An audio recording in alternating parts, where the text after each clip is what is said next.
All right, so Marnie's big day for, what are you doing today, Dan? Market. Market. And what are you doing in the market? Selling my scrunchies. So this is the first time Marnie attending a market. Her and her friend, they started their own scrunchie business last month. Do you have any scrunchies on them? I'll grab them.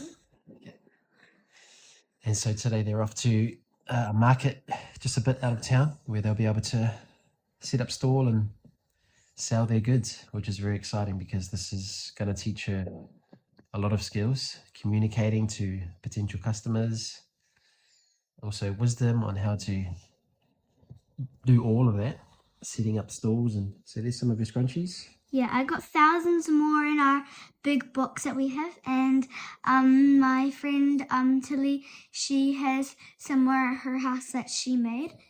So these are some of them. These are all handmade, and yeah, they're actually real quality fabric and elastic, and yeah, very cool. So excited to see how they go today. But how are you feeling about it, Maggie? Nervous and really excited. And what are you nervous and excited about? So I'm nervous about if we're gonna win the prize or not, and I'm excited to sell them and make people happy about them. Nice. So for part of the market, there's a prize for the best stall. Is that right? Yeah. Set up. So that's really cool. Awesome. Well, we'll pray for you, McGill. And then Marnie's going to get picked up with her friend and her friend's parents, and they're heading up early to go set up. And then the rest of us, Tash and the kids, the two little ones are still sleeping. So we'll get them all ready and then make our way up. Yay. Father, thank you for McGill and for Tilly, and thank you for today and the experience that they'll be able to have through selling their unique creations, the funky scrunchies. Thank you for the idea. Thank you for the courage. Thank you for the wisdom. Thank you for the skill, the ability, the talent. And we're just so thankful for the mindset, the heart set of knowing of how much of a good Father you are and how much you really have given us the ability to create, to be an expression of you, the ultimate creator. And so we bless the girls this morning. We bless them with wisdom with every part of this day. We bless them with courage in their conversations, and we bless them with joy and just a wonderful experience, a time of learning and being able to just enjoy what it is to be an entrepreneur, to be a creative, but most of all to be your beloved daughters, to be young girls who know what it is to shine your face. And so we bless them today, and we bless them with lots of happy customers as well that would really enjoy and value these handmade gifts and scrunchies. And so we bless them, Father. We bless this day. Amen. Good work, my girl. All right, so Marnie has shot off to a market, and me and my boy Riley, we're going to do a few sprints. So we try to sprint at least twice, 3 times a week.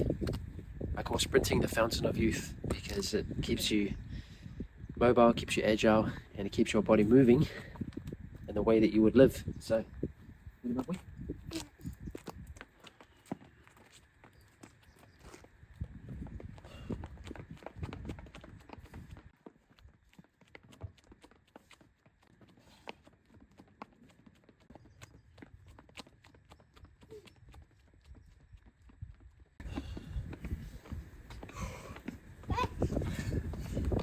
Heavy. So it's my boy done. He's done 4. I got 2 more. Thinking about my boy, he's very affectionate. So you see when we walk down, he always needs to hold your hand or cuddle up close to you. He's always been that way. But love this little boy. He's a very relaxed, kind, gentle boy, and his sister, not to compare them, but his sister's very competitive, hardworking, whereas my boy's very naturally talented, but it just takes him a bit more of a push to, to do things. So yeah, all right, 2 more for me.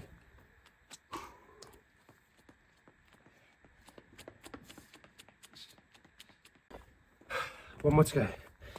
Woo.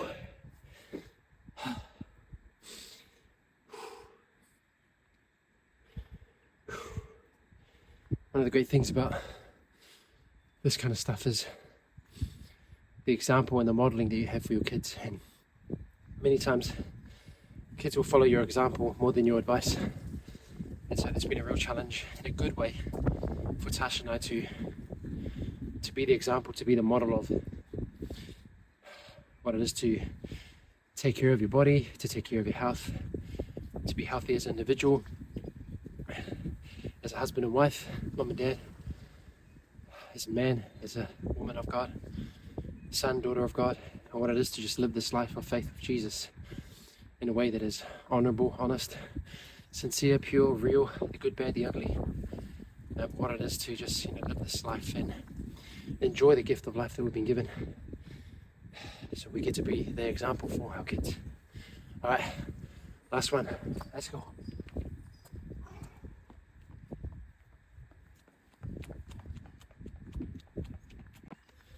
All right, 6 sprints done. So usually only takes 10-15 minutes all up. Quick and easy, get it done. Get some endorphins going, get the body moving. And then I'll sprint again in another couple of days or so. All right, time to head inside, quick shower, and then the Eubank Jr. and Conor Benn fight, boxing. I really enjoy boxing and following it, so that fight's on soon. So I'm gonna go and get ready to watch and prepare for that. So it's been a productive morning already. So money was picked up. Riley and I did some sprints. Got to catch the Conor Benn and Eubank Jr. fight. That was epic fight. Eubank Jr. ended up winning, but Conor Benn has a chin, man. That guy can, it's amazing. But now, off to head to the market to visit Mani and her store with her friends as well. And Tash and I were having some D&M just before around some of the analogies and thoughts that Tash likes to have late night before she goes to bed. Right when she goes to bed, her mind decides to turn on, and then she thinks about all this kind of stuff. So she was thinking about onion layers, and you can explain it better than I do. I can't remember where the thoughts came from, but it's like when you're busy during the day as a mum, all the thoughts just flood in at night. So where did onion layers come from? I was basically thinking about like healing and dealing with your stuff and triggers,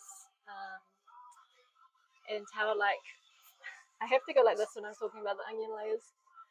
How like when we don't deal with our stuff, like we're just gonna keep getting triggered by the same thing, keep going through the same cycles, same patterns. But if we deal with our stuff, it's like I think it works in layers. Like we're willing to like address our trigger, address how like our behavior, whatever, bring it to Jesus, and that's when we actually get to like peel a layer. And just talking about how like I think God in His grace, like He doesn't like He knows what we can handle it like bit by bit. It's like we can't really deal to everything all at once, but that's why I see it as layers, and how sometimes like maybe the next time after we've dealt with something, it's like there might be still a bit of that same behavior, but not like as bad as before.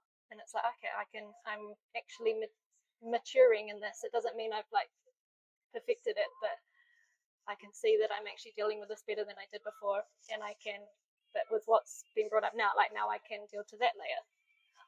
So it's like layers at a time. That's how I see the maturing process.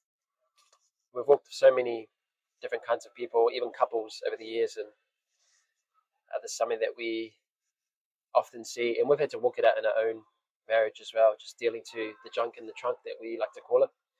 And like what Tash said around, God in His grace, if things are coming up for you, often it's because you're in a position now where you can face it and handle it and deal to it. So it's like God will put His finger on something because now you have the maturity to overcome it. Whereas maybe a year ago, 2 years ago, maybe you didn't have the maturity. And if He put His finger on it, it may have caused more harm or damage to you or to your wife or husband, spouse or children, whatever. But yeah, things often come up to come out. And so if things are coming up for you, it's a good thing. But then it's just having the courage to face it. So what do you think? I know I already asked you before, but what are some of your thoughts around why people don't face the stuff or like deal to it? Yeah, a lot of reasons. But mostly, the biggest one would be just fear of rejection. And just the discomfort, and also just the willingness to acknowledge that we that our patterns aren't healthy. Like so, it's like looking in a mirror, like being willing to admit that you need to heal in different areas. So it takes humility and courage. Yeah, because people often condemn themselves. Like if something comes up, they think they're a problem, or like there's something to be condemned in that. Okay, sure, there's a problem, but what I'm saying is that people often then make it a condemning thing where I'm not good enough for God's grace or goodness, or I'm just a loser or whatever. Sometimes even just that can be such a block for people. But we've come to understand that things come up to come out. So God in His grace puts His finger on it so that we can deal to it, so it can remove the blockages in the pipe that I like to say, so that the flow of His goodness can flow more fully and freely. And so that's another one I see as well, where people just instantly feel condemned. And a large part of that comes from religion and performance Christianity. That if I'm not performing well today, or if I'm having like a heat of the moment, then I'm just a terrible person. And now you define your entire identity based off a moment. And that's all performance-based, fear-based theology, religion that feeds that. And so that's why it's so important to understand, God's good nature, who He is, because when you see Him as He is, you get to then see who you are in Him. And so if you primarily see God as a taskmaster, then you will primarily see yourself as a servant. But if you primarily see Him as a good father, then you will primarily see yourself as a son. And a son is able to deal with this stuff, and a father walks with the son to deal to this stuff in a way which is much better. Whereas a taskmaster and an employer relationship, it's very much, tit for tat, scratch my back, scratch your back, do right, do wrong, whatever. So, yeah, I think that's a big one as well. But we've had so many conversations, even just recently, with couples who their marriages are just having these hard moments. And Tash and I have definitely had that. Is there anything you want to say before I dive into this part a little bit? No. So 2023, we had the hardest year in our marriage for nothing bad, but just because of the inner junk that came up. So fears, insecurities, lies, false beliefs from our single lives, our pre-marriage lives, and even things that we just didn't even know that were there. Poor communication, misunderstandings, all of that. So 2023 was the hardest year in our marriage because it was like this constant just clashing, just boom, boom, and different things were triggering, things, and it's easy to blame the thing that's causing the trigger without actually facing the trigger. And so we had to work through a lot of that in 2023. Like I said, fears, insecurities, wrong beliefs, miscommunication. And it was just a tough year. Would you agree, or am I speaking a bit too? No, it definitely was. But like a bit of a boxing match. Not literally, but we didn't boxing match, guys. We didn't box.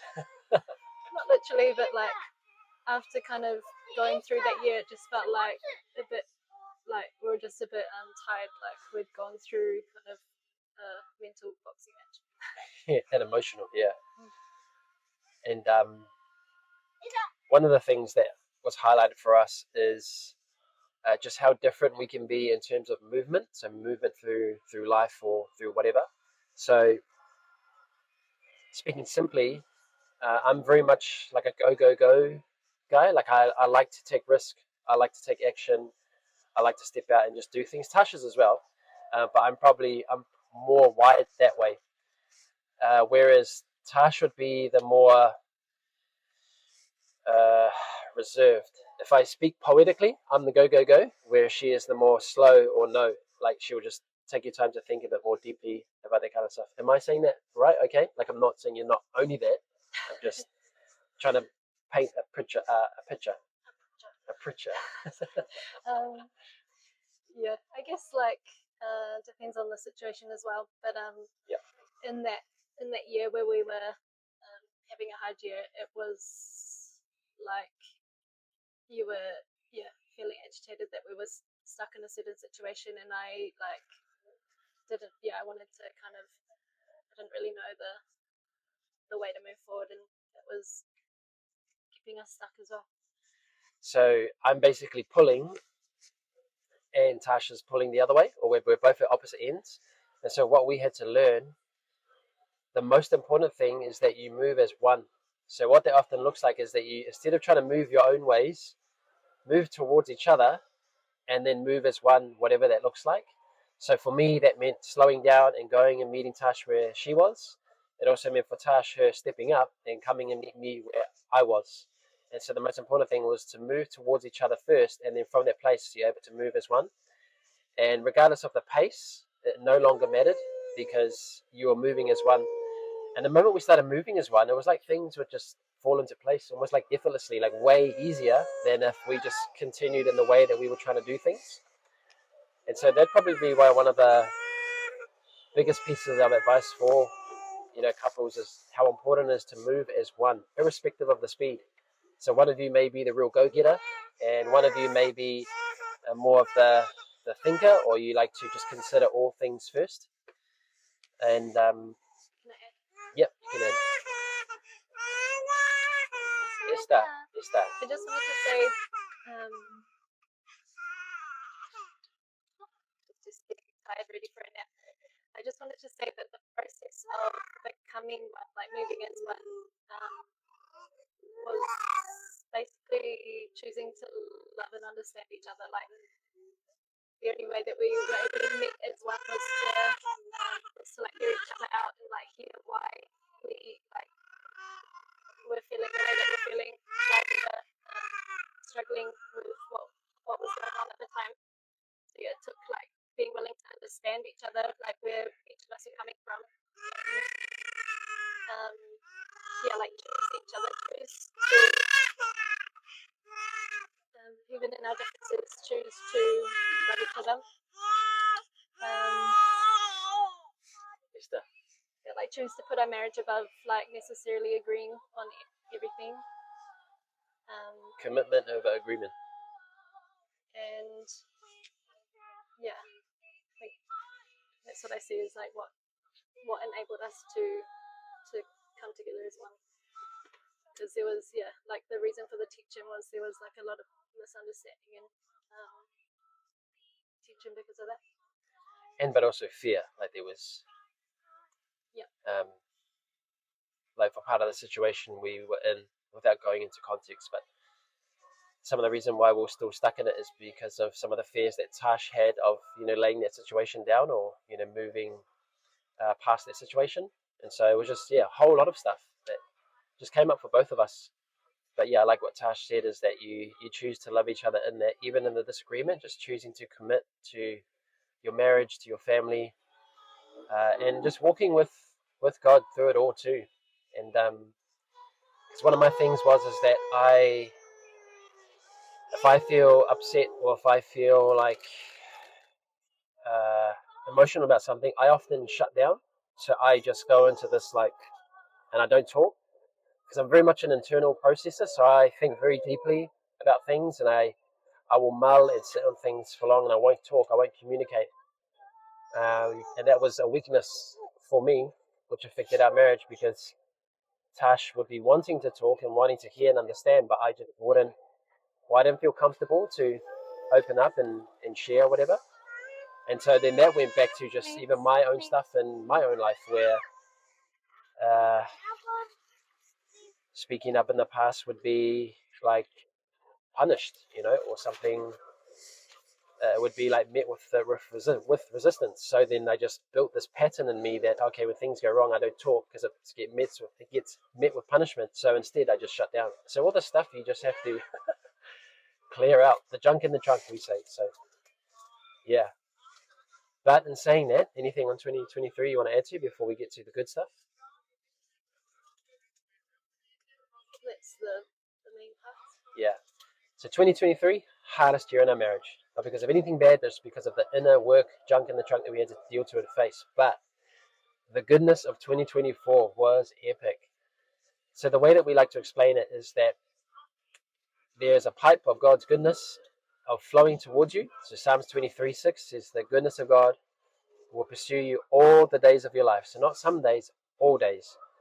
And so there's a pipe of God's goodness, but in there are rocks, and those rocks are like blockages, and so they block the flow of God's goodness. 2023 was the year of clearing out a lot of those rocks, those blockages, which is a great thing. When you clear the blocks, the flow can flow more freely. So 2024 was epic because it was both our first year, both being home full-time parents. We traveled our nation in the caravan, and we spent a lot of time together, and it was one of the most joyful years ever. But a large part and reason for that is because we dealt to the junk in the trunk. We removed the blocks.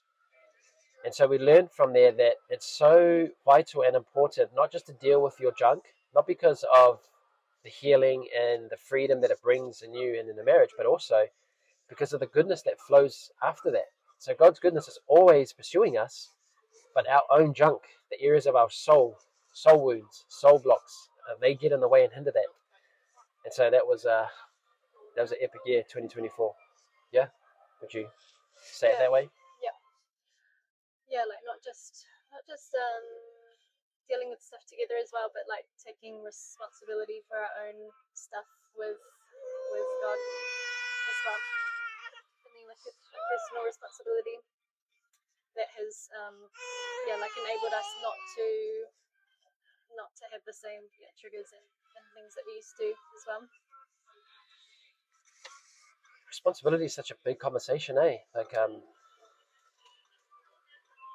people think that freedom in Christ and this journey of sonship and grace is, and I think religion paints this picture that freedom is also seen as this like rebel, rogue, careless thing, but actually freedom actually means great responsibility as well, and responsibility leads to great freedom. So it's this harmony, if I can say it this way, of freedom and responsibility. They go together, they go hand in hand.